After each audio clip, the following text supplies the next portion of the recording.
Welcome back to another episode of Current Affairs MCQs.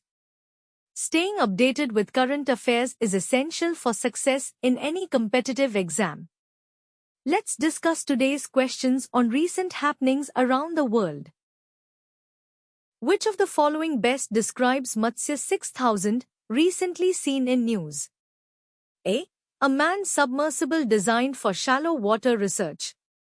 B. An unmanned aerial vehicle used for coastal surveillance.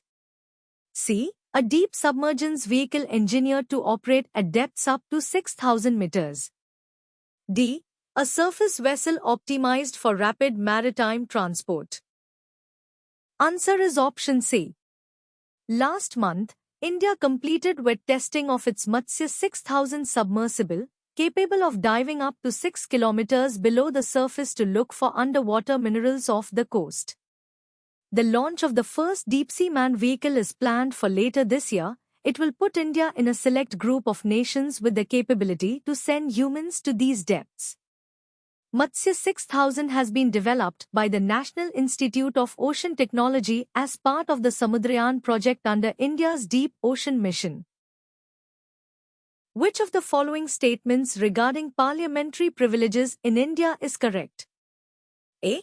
A privilege motion can only be moved by the Speaker of the Lok Sabha or the Chairman of the Rajya Sabha. B. The Speaker-Chairman has the final authority to decide whether a matter constitutes a breach of privilege and whether a privilege motion can be admitted. C. The Privileges Committee is headed by the Prime Minister. D. Breach of privilege is a criminal offence under the Indian Penal Code, IPC. Answer is option B. A breach of privilege occurs when an individual or entity disrespects or obstructs the functioning of a member of Parliament, MP, or the House. A privilege motion can be moved by any member of the House, not just the Speaker or Chairman.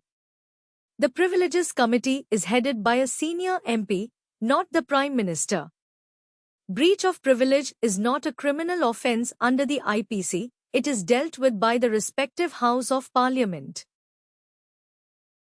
Thank you.